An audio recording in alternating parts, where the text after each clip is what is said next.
नमस्कार मित्रों, मैं आचार्य विक्रम जैन जिनवानी ज्योतिष संस्थान में एक बार आपका फिर से स्वागत करता हूं। आज हम बात करेंगे एक कुछ विशेष टॉपिक के बारे में कि पूजा पाठ किसे करनी चाहिए और किसे नहीं करनी चाहिए, तथा पूजा अगर करनी है तो कौन से भगवान की या कौन से देवी देवता की पूजा करें। साथ ही जाप कौन सा करें, जाप करना चाहिए या नहीं करना चाहिए, और अगर करना चाहिए तो कौन से मंत्र का जाप करना चाहिए।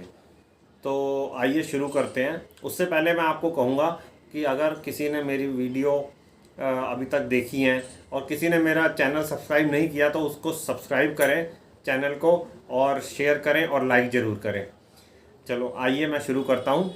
तो सबसे पहले बात करते हैं कि पूजा किसे नहीं करनी चाहिए। अगर किसी जातक की कुंडली में दूसरा भाव खाली हो और 8वें और 12वें भाव में जो ग्रह विद्यमान हो वो एक दूसरे के शत्रु ग्रह हों, तो ऐसे इंसान को पूजा पाठ नहीं करनी चाहिए। उसके लिए पूजा पाठ जो है नुकसान का कारक बनता है, अशुभ हो जाती है। क्योंकि दूसरा स्थान, जैसा कि हमें पता है, दूसरा स्थान धर्म स्थान भी कहा गया है। दूसरा भाव जो है कुंडली का, उसे हमें धर्म स्थान भी कहते हैं। जैसे कि मंदिर, मस्जिद, गुरुद्वारा, गिरजाघर, ये सारे दूसरे भाव से देखे जाते हैं कुंडली के। 8वां भाव मौत का भाव कहते हैं, जिसे मृत्यु भाव कहते हैं। तो 8वें से 8वां दूसरा भाव हो गया। अगर दूसरा भाव खाली है और 12वां भाव गहन निद्रा का होता है, तो या समाधि का भी कहते हैं 12वें भाव को। तो अगर किसी का दूसरा भाव खाली है और 8 और 12 भाव में ग्रह हैं और वो आपस में शत्रु हैं, तो ऐसे इंसान को पूजा पाठ नहीं करनी चाहिए। अब बात करते हैं कि हमें अगर 8वें भाव में कोई ग्रह है तो हमें वो किस तरीके से तकलीफ़ देता है। जैसे कि अगर 8वें भाव में बुध विद्यमान हो तो इंसान को व्यापार में, बहन से, वाणी से, इन चीज़ों से तकलीफ़ रह सकती है। वहीं अगर सूर्य 8वें भाव में विद्यमान है तो आर्थिक पहलू से, राज दरबार से यानी सरकार से, पिता से, इन चीज़ों में तकलीफ़ रह सकती है। चंद्रमा विद्यमान है अगर 8वें भाव में तो माता से और मानसिक चिंता और हृदय, इन चीज़ों से उनका परेशानी रह सकती है। शुक्र अगर विद्यमान है, शुक्र जैसे कि सुख संपत्ति का कारक होता है तथा पत्नी का कारक होता है, आराम का कारक होता है। तो शुक्र अगर 8वें भाव में विद्यमान है तो इन सब चीज़ों में कमी आ सकती है। मंगल अगर विद्यमान है तो मंगल भाई है, मंगल लड़ाई झगड़े हैं, इन सब चीज़ों से प्रॉब्लम हो सकती है। शनि अगर विद्यमान है, शनि चाचा ताऊ है, शनि नौकर है, हमारे घर में जो नौकर चाकर होते हैं वो हैं, तो इन सब चीज़ों से, शनि अगर 8वें भाव में है तो इन सब चीज़ों से प्रॉब्लम हो सकती है। हालांकि शनि जब 8वें भाव में होता है तो क्योंकि वो आयु का कारक है तो शनि आयु बढ़ा देता है, लेकिन साथ साथ कोई लंबी बीमारी भी दे सकता है और इन सब चीज़ों से भी प्रॉब्लम क्रिएट हो सकती है। उसके बाद राहु अगर 8वें भाव में होता है तो ससुराल पक्ष से प्रॉब्लम या ससुराल पक्ष से अनबन रह सकती है। केतु अगर विद्यमान होता है 8वें भाव में तो केतु बेटा है, तो केतु अगर 8वें भाव में होता है तो बेटे से प्रॉब्लम हो सकती है। तो अब बात करते हैं कि पूजा किसे करनी चाहिए। नॉर्मली आपने देखा होगा कई लोग ऐसे होते हैं कि वो ज़िंदगी भर पूजा पाठ करते रहते हैं लेकिन फिर भी संताप में रहते हैं। इसका क्या कारण है? इसका कारण ये है कि वो जो पूजा पाठ करते हैं या जो जाप करते हैं वो अपने मूल तत्वों के, जो मूल तत्व हैं जो कि फ़ायदेमंद है, जो फ़ायदेमंद तत्व हैं, उनके साथ साथ अकारक तत्वों को भी जागृत या एक्टिवेट कर देते हैं। जो कि 6, 8 या 12वें भाव के स्वामी होते हैं, उनके तत्वों को भी जागृत कर देते हैं।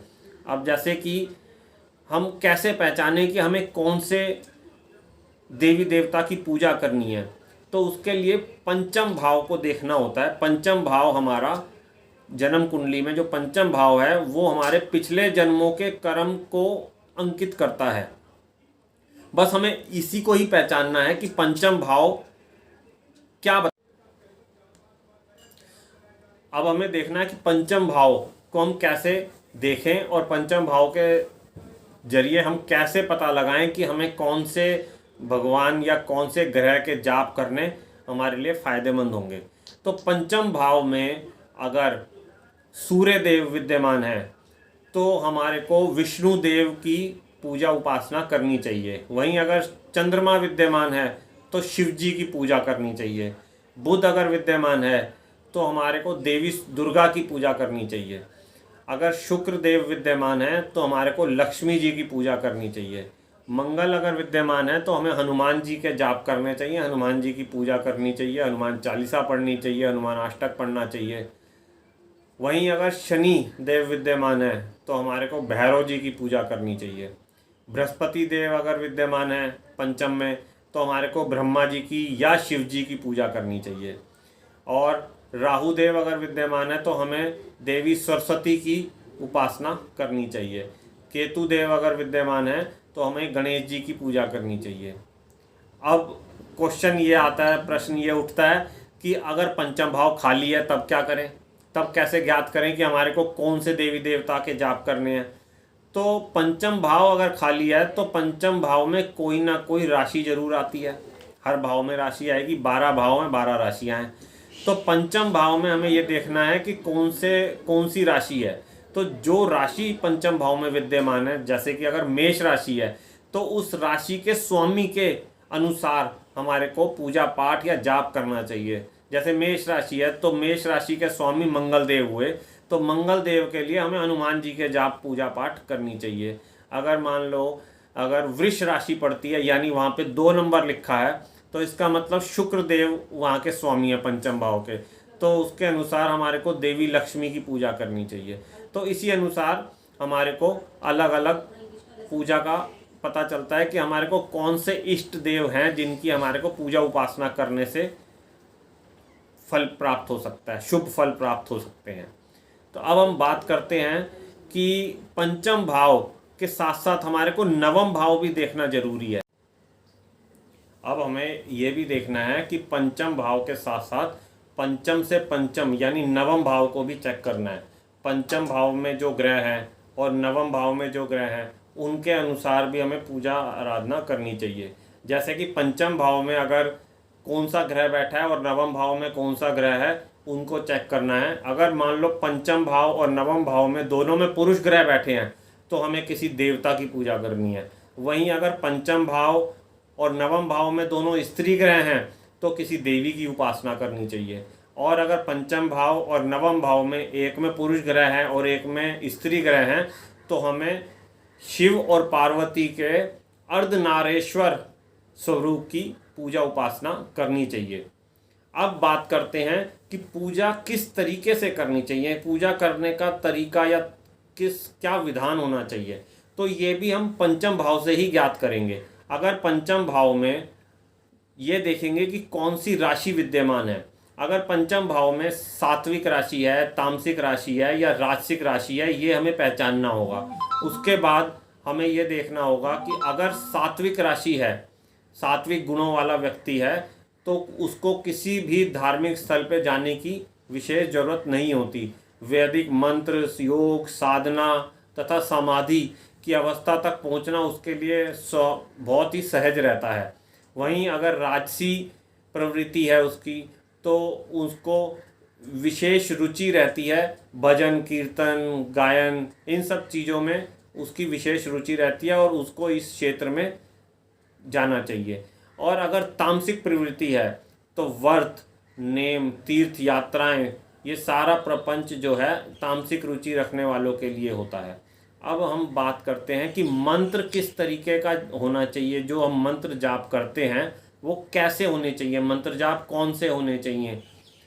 आपने देखा होगा कि लोग मंत्र जाप करते रहते हैं बिना ये समझे सोचे कि इसका क्या फल मिलेगा।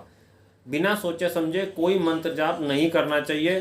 कभी कभी वो उल्टा प्रभाव भी दे देते हैं। जैसा कि 12 राशियाँ होती हैं, कौन सी राशि कौन से अक्षर के तत्वों को धारण करती है ये ज़्यादातर हर जगह मिल जाता है। मैं अपने नीचे लिंक में भी दे दूंगा कि कौन सी राशि से कौन कौन से अक्षर और तत्व होते हैं। तो अब हमें ये देखना होगा कुंडली के जो छठे, आठवें और 12वें भाव में कौन कौन सी राशि विद्यमान है। उन राशियों के अक्षर से शुरू होने वाले जो भी जाप हैं वो जातक को नहीं करने चाहिए। उन राशियों के अक्षर से शुरू होने वाले जो जाप हैं उनसे वो अपने 6, 8 और 12वें भाव के फलों को भी जागृत कर देते हैं, जो कि हमारे लिए अशुभ परिणाम देते हैं। तो अब ये कैसे जाने कि कौन कौन से मंत्र हैं। और जैसे कि अगर कोई मंत्र ऐसा है जो कि उसी अक्षर से शुरू हो रहा है जो छठे, 8वें या 12वें भाव की राशि से विद्यमान ग्रह से संबंधित है या राशि से संबंधित है, तो उसमें उस ग्रह के बीज मंत्र का जाप कर लेना चाहिए। तो इस तरीके से अब मान लो अगर छठे भाव के राशि के अक्षर से अगर हम जो जाप है, मंत्र है, उसका अगर हम जाप करते हैं तो वो क्या करेगा। छठा भाव हमारा बीमारियां हैं, छठा भाव हमारा मुकदमा है, छठा भाव हमारा झगड़े हैं। तो वो व्यक्ति बेवजह किसी भी मुकदमे में, झगड़ों में, फसाद में, इसमें उलझ जाता है। वहीं अगर 8वें भाव की जो राशि है उसके अक्षर से शुरू होने वाले मंत्र का अगर जाप करते हैं तो वो बेवजह बीमारियों के वशीभूत हो जाता है, बीमारियां उसे घेर लेती हैं। और अगर 12वें भाव में विद्यमान राशि के अक्षर से जो जाप शुरू होता है अगर हम उसका जाप करते हैं तो वो बिना वजह के धन दौलत का खर्चा और व्यय आदि का कार्य करता है। तो इस तरीके से हम देख सकते हैं कि कौन सा मंत्र हमारे लिए शुभ फल देता है और कौन सा मंत्र हमारे लिए अशुभ फल देता है। अगर आपको मेरी ये जानकारी अच्छी लगी हो तो मेरी वीडियो को लाइक करें, शेयर करें और मेरे चैनल को सब्सक्राइब ज़रूर करें। बहुत बहुत धन्यवाद।